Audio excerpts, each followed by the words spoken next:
Unang-una ma'am, ang reglementary period, mamalasin naman kami pag hindi namin ginawa ang trabaho Bakit? namin. Anong reglementary period? Anong period yun? The Article Dahil sinabi 125 na nga ni Executive Director sa ating PCTC na diffusion lang naman yun eh. Wala nga commitment pinag-uusapan dun eh. Wala nga red notice, pambira eh. there is a warrant.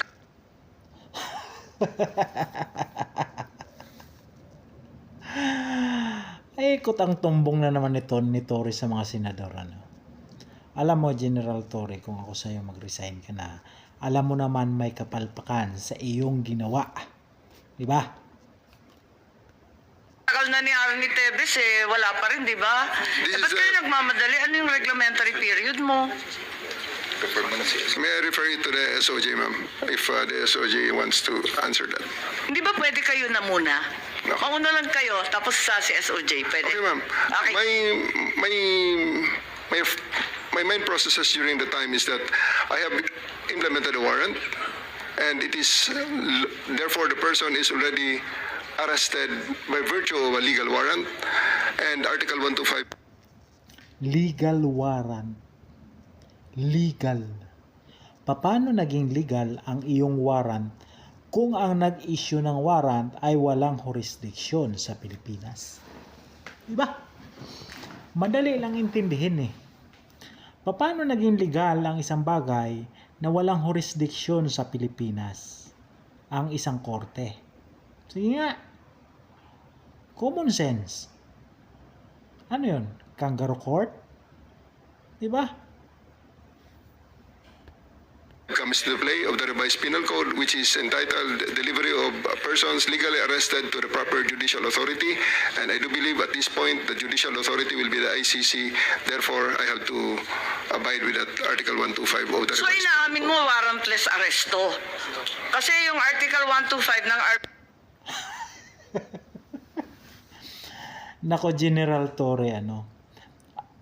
Sinabi kasi ng isang mataas na opisyal, kamakailan lamang, mataas na opisyal ng PNP na si General Torre ay ginagamit lamang ng administrasyon upang patahimikin ang mga kritiko niya. Parang naniniwala ako doon. No? Sa sinabi ng isang general. Pati nga mga vloggers ay tinitira niya para patahimikin, di ba? PC does not apply kung may warrant. So inaamin mo walang warrant. At the many stages, ma'am, all the many other, Hindi, among make other up your laws. mind, General Torre. Warrantless arrest ba to o may warrant? Kasi ang liwanag naman ng Article 125 eh, ng revised penal I code. do believe that I have a warrant at this time. I just don't want to be. Hindi walang reglementary period. Mamili ka. Kapag warrantless arrest, edi may period. Kapag may warrant, walang period. Just the same, ma'am, I have to. O tingnan mo, napangaralang katuloy, no? Mahirap kasi sa ating mga kapulisan na nagmamagaling na alam naman nila na may butas ang kanilang ginagawa, di ba? Hindi pareho yun, kapatid. Hindi magkapareho. Ipagpipilitan mo pa talaga yung sarili mo, General Torre. Huwag mo ipagpilitan yung sinasabi mo na hindi naman talaga pupwede. Bilib na sana ako sa'yo, nagtatrabaho ka ng maayos. Dito ka lang pumalpak. Di ba? Yun, the reglementary period only comes into play when there's a warrantless arrest in accordance with Article 125 of the revised penal code. Di po ba? At saka may kinalaman yun sa delivery of the accused and arrested. Di po ba? And I'm being cautioned by the DOJ, ma'am, that it may be sub judice already to discuss that because of the habeas corpus pending in the Supreme Court, ma'am. Pati ba naman ang revised penal code, naging executive session, pambihirang buhay to. Okay. Senator Kamot ka sa Cayetano. ulo. Ma'am, can I have a few questions, baka 10 to 15 minutes and a short introduction lang. Okay. So, good afternoon ulit, gentlemen, ladies. Pasensya niyo yung aking introduction. I'm not imposing this on you. This is my personal code, di ba? So, more than being... Ano, General Torre? Nag-isa ka ngayon. 'Di ba? Kung ginawa mo lang ang nararapat at naaakma sa saligang batas, ay hindi po kayo matitiknikal. Kaya naniniwala ako na kidnapping talaga ang nangyari kay Pangulong Rodrigo Duterte. Di ba? Ayaw nyo lang kasi aminin. Alang Cayetano or a senator, a former secretary of foreign affairs or former speaker or congressman, I believe I'm an ambassador of the Lord Jesus Christ, di ba? So I'm not imposing that on anyone, but our USEC here will tell you, ambassadors don't have opinions. Kung ano ang sinabi ng principal nila, yun ang iyong opinion. Hindi ka pwede magsariling opinion. Tama. So when we pray, yung Lord's Prayer na your kingdom come here on earth as it is on heaven, you're actually aligning your government and your culture with God's culture, di ba? Tama. And God's purpose. Yung pinakasimple is do good or promote good, prevent evil. Oo. Parang sa police din, Sir Marbil, di ba, na prevent evil, do good. Saan nagkakatalo? Nagkakatalo dun sa mga pro-Duterte na the drug war was a war for peace and order. It was a war because many pushers and to certain effect addicts who committed crimes. Alam nyo, napakaganda ng war on drug. Maganda yung war on drugs. Payapa ang buhay ng mga tao. 'Di ba? Takot yung mga kriminal, takot yung mga drugista, yung mga adik. 'Di ba? Tapos ngayon binabatikos nyo. 'Di ba? Hindi ako takot sa war on drugs. Bakit? Naniniwala ako na hindi ako papatayin ng mga pulis dahil nga wala naman akong ginagawang mali. Wala akong binebentang droga. Wala akong ginagamit ng droga. Ganun lang yun eh. Bakit ang ibang mga Pilipino ay takot? Bakit takot kayo? Kasi nga may kinakatakutan kayo. May ginagawa kayo. Di ba? Kung wala kayong ginagawang masama, bakit matakot kayo? Di ba? We're making people unsafe. So to those who are supportive of that, they're doing God's will of promoting good. Doon naman sa human rights activist, ang ano nila, accountability. So kahit yan ay pusher or addict, hindi dapat patayin na lang or EJK. Tama. Wala tayong complication if Duterte was more like FVR or more like Pinoy because his language was more diplomatic. So you wouldn't hear FVR despite being a distinguished soldier, one of the founders ng special forces, 'di ba, ng even sa police, 'di ba? So pero kasi si President Duterte may lengguwahe, pag lumaban, patayin nyo yan. His explanation is that yun kasi naiintindihan ng kriminal. Pero ang pulis, aral yan, so alam nila tama't mali. So if you look at the... Tama. Kung ako ang pulis, bakit ko susundin ang mali? Di ba? Professional ka eh. Di ba? Kaya tama itong sinasabi ni Cayetano. Bakit mo susundin? Professional ka. Alam nila ang trabaho nila. Alam nilang ginagawa nila. Videos when I was the foreign minister, I had nothing to do with operations, but part to nung explaining to the world what was happening and part to nung communications. It was both based on the foreign policy and the President allowed me to put a little bit of my opinion. Oh. So ang stand namin doon during that time, and this is where I'll start my questions, SOJ, is that lahat ng mali iimbestigahan. So the only way that President Duterte will have a chance to show na walang systematic culling of addicts, extrajudicial killing, walang crime against is individual, one-on-one investigations. What confused everything during that time?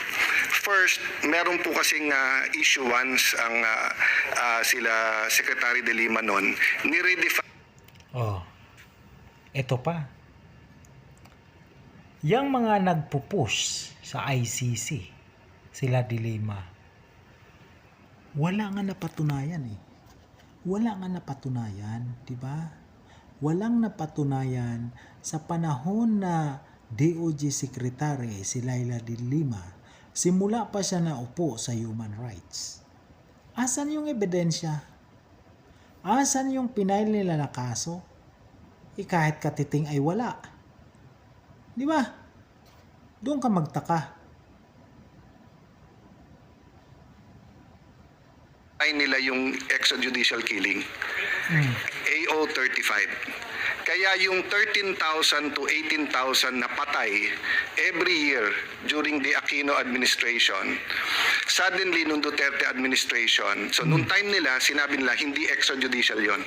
So nandun sa AO, tinanggal nila yung mga activist na hindi daw extrajudicial killing yon. So pagdating ng Duterte time, basta patay at hindi natural causes, extrajudicial. Okay?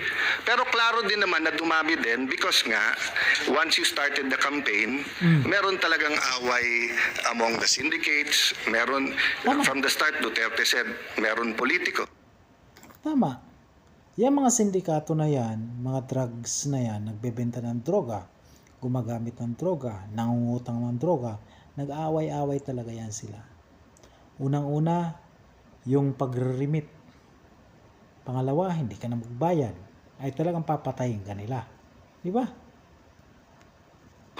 Meron police, may businessman, lahat yan may involved sa drugs. And no one of us naman doubted that. Ang question lang, yung due process sa mga police at politiko dun sa drug war. So, klaro tayo dun. So, eto lang yung question ko. SOJ, feel free kung tingin mo, sub judice or issue na to, but factual lang, no? I think this is of public record. Former Senator De Lima was a Commission on Human Rights chairperson 2008 to 2010. Tama, no? Yeah.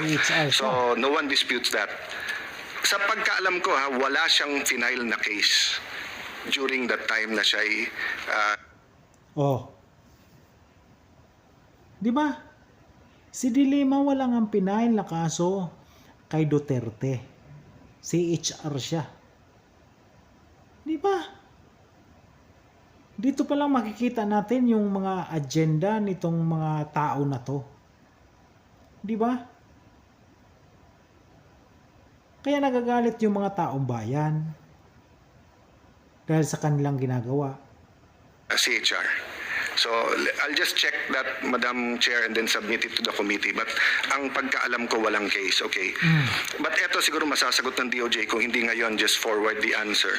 From 2010 to 2015, despite the investigation of former Senator De Lima noong 2008 to 2010, ang sabi niya, mahirap kumuha ng witness kasi nga mayor pa siya noon, tapos malakas daw sa presidente noon. I think he was peace and order head nung region eh. Palusot lang But yan. 2010 to 2015, siya ang DOJ secretary. Sa pagkaalam ko, wala rin siya. Doon pa lang, DOJ secretary ka. Wala ka rin na i-file ng kaso. Samantala yung tao, matagal mo nang pinagbibintangan. Di ba? Nasa kapangyarihan ka na. Bakit wala ka na i-file na kaso? Ngayon, bakit nagkaroon? Di ba? Diyan pala makikita mo na itong mga agenda nito nila kung talagang totoo talaga to na para sa bayan o concern o may political agenda lang sila. Ang final na case. To your knowledge, may final ba ang DOJ noon or special prosecutor against Duterte ng 2010? I have no idea, Yeah. sir. Can we double check? I will double check, Yeah, sir. okay. Sa pagkaalam ko po, sir, wala. Okay. Ang point ko is that either wala siyang kaso, meaning wala siyang ebidensya, because if she had, why didn't she file it? During the time na siya nakaupo na walang poder si Mayor Duterte. Okay. Fast forward, 2016, September pa lang, so June 30 kami naging senador. Siya, I was an incumbent noon. July, last week of Pagkatapos mo naging DOJ, naging senador ka. 'Di ba? Wala ka naman nagawa. Wala kang pinail pa rin na kaso. 'Di ba? Diyan pa lang makikita mo kung anong agenda nila. July ang third week ang SONA. So July, August, September. Wala pang 2 buwan as senator, nakakuha daw siya ng 2 importanteng witness. Si Edgar Motobato and former PNP Si Matubato. Baka naman binayaran. Wala pa rin napatunayan kasi. 'Di ba? officer ba siya or Arturo Las Cañas. Again, I won't make a judgment here as far as the 2 witness, but dito niya ginawa. Okay? Again, no cases filed. And yung pagkagawa ng hearing was very political. I was just testing the credibility of Edgar Motobato and Arturo Las Cañas. For all I know, they were very credible. Pinatayan ako ng mic dito sa session. Inagawan ako ng mic, ini-intimidate ako. And although namagitan si Senator De Lima, hindi niya sinensure, hindi niya pinagalitan yung umalis ng mic. And anyway, history is the record. Ang point ko, still they did not file cases dito sa Pilipinas. Pero hawak nila yung 2. Sabihin mo nang walang mangyayari, I don't agree, but sabihin mo walang mangyayari kasi panahon ni President Duterte yon. So again, fast forward, no? From 2022, June 30, when President Marcos took over and Marcos administration to present, do you know of cases filed against President Duterte, whether it's murder or crimes against... Di ba?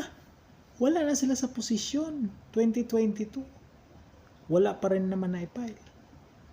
Kahit isang kaso. Di ba? Kaya hindi naniniwala sa inyo ang mga tao. Di ba? Hindi naniniwala sa inyo ang mga tao dahil nga kayo, mga bias kayo, mga inutil. In the Philippines, I think Senator Sonny Trillanes filed cases. Okay. So meron... But this Mario, went to the office. si Trillanes, sino naniniwala dyan? Walang naniniwala ho kay Trillanes.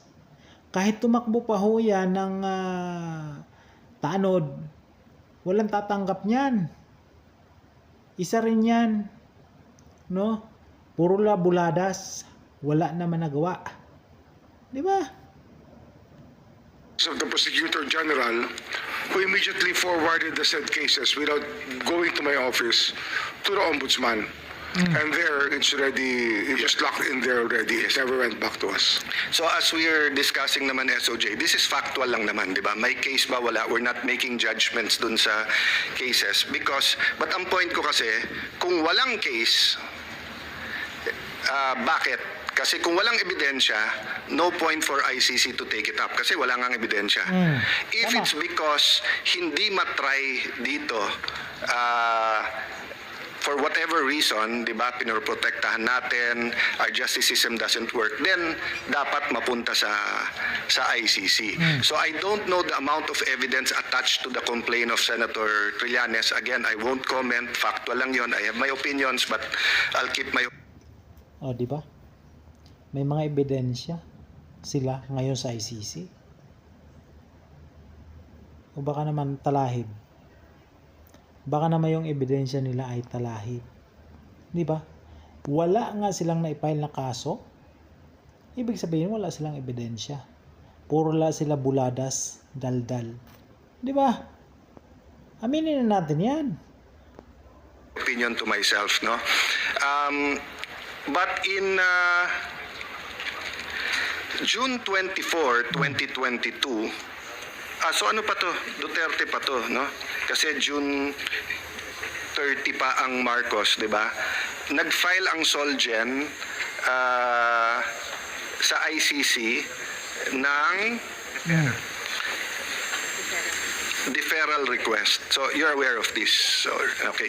So tignan na lang nasa page 315, no? Kasi can I have the ayan sa ICC? I think you talked about jurisdiction but hindi nagsentro sa Article 17 din pero sa ICC hindi dun sa batas natin. Okay. So I think the deferral was based on Ito yung 5. ito yung notice of deferral. 8. Di ba? Oh, ngayon, kayong mga namatayan na mga adik na anak, ano na? Nabayaran kayo? Sinong bayad sa inyo? Ito sila na puro daldal na pumunta sa ICC? Pinunduhan para makapanira ng tao? Di ba? Tapos yung isang nanay na nagpanggap na yung anak niya ay pinatay sa panahon ni Duterte, samantala lumutang yung kapitbahay niya na sinasabi na kilala namin yan. Ang anak niyan pumatay ay kapwa nila mga adik. Di ba? Isipin nyo yan. 18-2. So, just for the record ng mabilis lang, I haven't even read that yet but just for us understanding and then baka makatulong not necessarily on what side but makatulong sa Supreme Court, no? Okay, Article 17, issues of admissibility.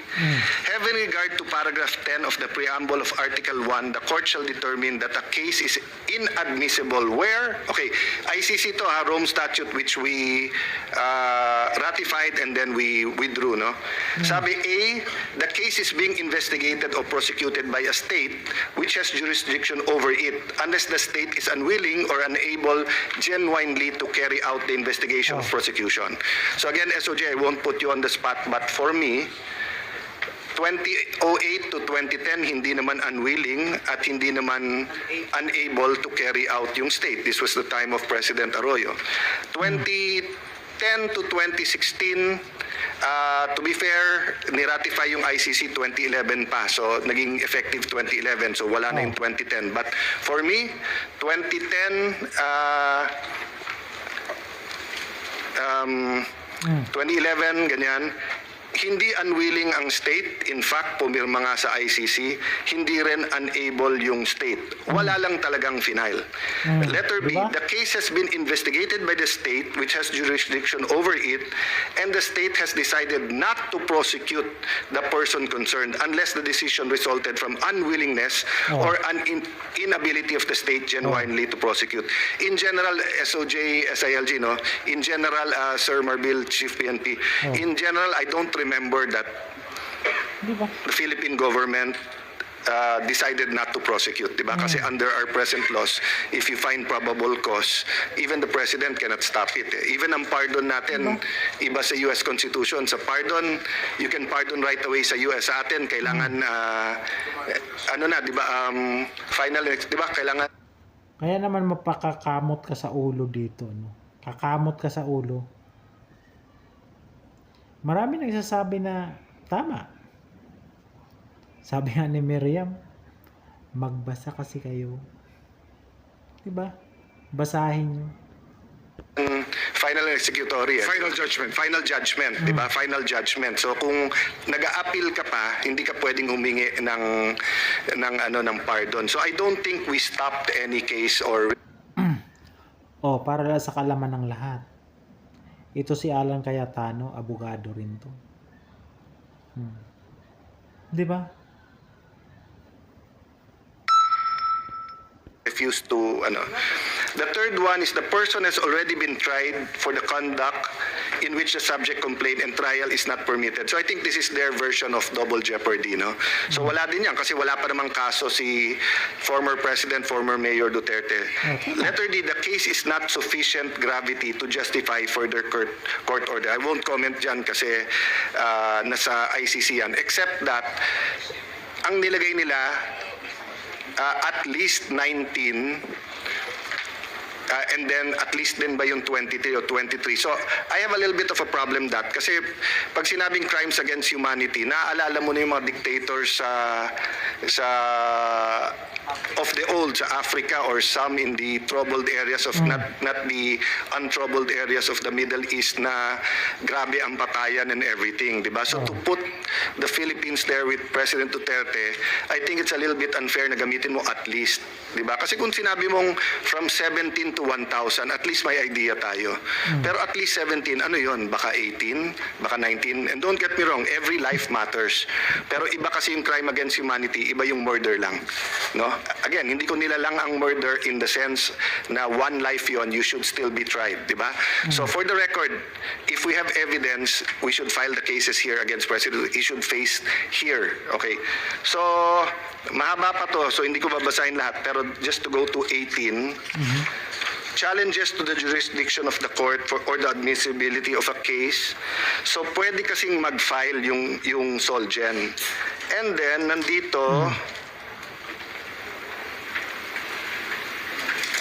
if a challenge is made by the state, the prosecutor shall suspend the investigation until such time as the court in accordance.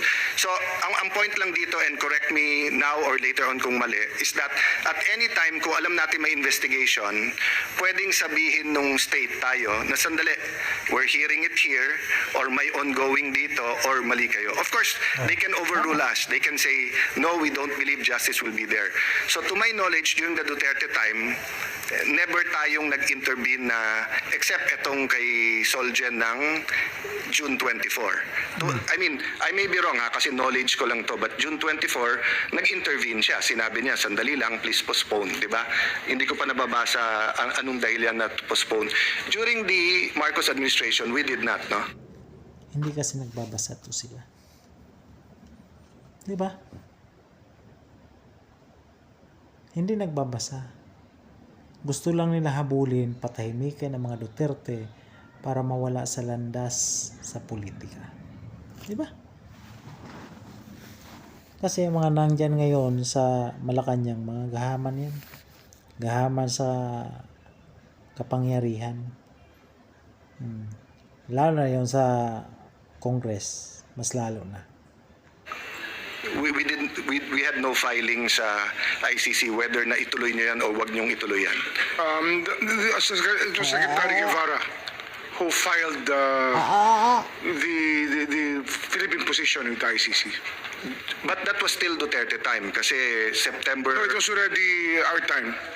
Okay. Yes. So I'll refer to that. But did we ask them to stop or to proceed or? Yes, we were asking them to stop, but We asked them to stop. But we failed the test. We didn't win the case. Okay. Did they tell you why? Was it our justice system or they said na pwede pa rin? Or just submit It's what? actually the ruling also that what is being tried here is not a country but individuals who may have violated international humanitarian law. Sige po. But clear naman dun sa Articles 17 and 18, the state intervenes but it's individuals naman eh. Diba? So I won't go into that na. So I'll move on to sinabi ni SOJ kanina na investigations are ongoing. Diba? Whether this is individual or groups, whether police or nothing to police, di ba? Na sa lahat ng extrajudicial killing. But it has not been easy, Mr. Senator. It's not. It has not been easy. To your point, I don't have it right now, ha? But when Senator De Lima said hindi inimbestigahan, I looked at the investigative capacity of the PNP during the Aquino administration. Parang 1/3 din lang ang naiimbestigahan. And of the total na naiimbestiga, it was I will correct my numbers, but it was like only 20% of those investigating were trained for investigation. That was a long time ago at minana din lang ni President Aquino yon. But ang point ko, there was no substantial difference between the investigations in the Aquino and Duterte. The difficulty that we had from 2022 is that in wrongful death situations throughout the country, where something foul was suspected, there were no police reports. Okay. As a matter of practice, there were no police reports on wrongful death situations. Wala nga palang police report.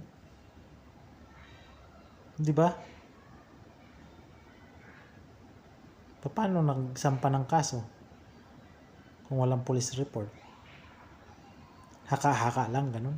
Sige, tuloy natin. Actions. And when we tried to dig further and we spoke to the medical legal, the most known medical legal person in the country, Dr. Fortune, when she investigated a wrongful death situation, the death certificate indicated cardiac arrest as the cause of death. But in the autopsy, there were bullet holes in the head of the Well, person. that is in itself is evidence, di ba? Yes, If there was evidence. if there was widespread na walang police report, and that's the first time I heard that, because when I was SFA, Foreign Affairs, and I was asking, sinasabi nila, sir, lahat yan at dapat pagka-suspicious, ganito yung sistema, no? And kung meron forensic na cardiac arrest, ganyan, so at the very least may falsification yan, di ba? Yeah, when we looked at the records of the wrongful death situations, there were really no police reports. Maybe 95% had no police reports. So, anyway, that's for another hearing, etc. Ang point ko lang, our justice system is working. it is working. It is working. And yes, it has its ups and downs, and my common belief na pag administrasyon mo, administrasyon ng presidente, may konting protection for that. May ganun belief, whether it's true or not. But this isn't anymore so 2008 to 2010, 2010 to 2016, kung saan man, kailan man nagkaroon ng break-up yung unit team, hindi na panahon ni President Duterte ngayon to. So, Actually, what the cases that we are speaking about were filed by their families in the ICC. Yes. Because they could Nag-file ang pamilya sa ICC. Sinong promotor? Ang sinasabi nga nila, ang ICC ay pinakahuling sandata. Bakit naging unang sandata? Pwede ka lang tumakbo sa ICC kung ikaw ay tinanggihan ng korte dito sa Pilipinas or hindi na talaga gumagana ang justice system dito sa Pilipinas. Di ba? not get justice in the country. I think that's one thing that nobody wants to acknowledge, is that there was a failure of our justice system for a long time. And Failure of justice. Doon sa mga judge, mga hukom, tanggap nyo ba to? Sige nga. they had to file their cases in the ICC to get any attention at all from anybody who cared. Because for the longest time, itong mga biktima po, yung mga namatayan, yung mga pamilya nilang namatay o kaya napaslang sa drug war, ay wala ho nang mapuntahan. Kaya doon ho sila nagpunta sa ICC. that's why I said SOG. Walang mapuntahan. Sino nagsabi sa'yo? Walang mapuntahan o walang na-file na kaso? Di ba? Na may belief na pag panahon ni Arroyo, it's very hard to go after Arroyo. May truth o hindi in the sense that meron na presidential immunity while you're president. Pero pagkatapos hindi, di ba? That's why after President Erap's time, nakulong siya. Huli ka na After yun. President ka Arroyo's na rin time, nakulong siya. Di ba? After President Aquino's time, wala naman nag-file ng kaso kay President Aquino. Okay? So kung ang belief, wala kang justice kay Duterte during his time, I won't comment, but that's a belief. But 2008 to 2010, hindi sila nag-file. 2010 to 2016, hindi sila nag-file. And then ngayon, pwede sila mag-file. Diba? So, and walang so I mean, the ICC should also look at our patterns and system. It's not only the period eh. So, the second point I want to make is that for the Kasi nga itong pagpapile kay Pangulong Rodrigo Duterte ng kaso sa ICC, ito ay political motivation. No? Political, wag nyo kaming gaguhin. Di ba? Wag nyo kaming gaguhin. Dahil alam naman natin na political motivation ang lahat ng ito. Katulad to ng Huwadcom hearing na nakikita naman natin na political motivation. No? political agenda nila. For example, no, si Mr. Las Cañas as Mr. si Motobato, one, hindi naman dinala ni, and she's free to manifest here kung mali ako, di naman niya dinala sa DOJ or sa Ombudsman yung dalawa eh. Oh. After dalhin sa Senate, hindi ko na alam kung anong ginawa nila. Hindi nga dinala kasi binayaran ata nila para magsalita lang. 'Di ba? Para sirain nila ang Duterte noon pa. Gawa-gawa bang kwento na ikwento mo sa pagong? Okay, two, assuming it was because they think walang mangyayari during Duterte's time, did anyone bring Edgar Motobato and Las Cañas either to the DOJ, NBI, or to the... Pwede bang dumiretso sa witness protection or... Marami ho kami nakakausap na possible witnesses. Yes. Oh, marami. But not them. Yeah. Not Matubato. But example lang, yung dalawa lang, no? So ang point ko lang, di ba, if the rest of the world... Marami nakakausap na witness. Hindi nga. Bakit wala na i-file na kaso? Yun ang tanong. the European human rights activists, etc.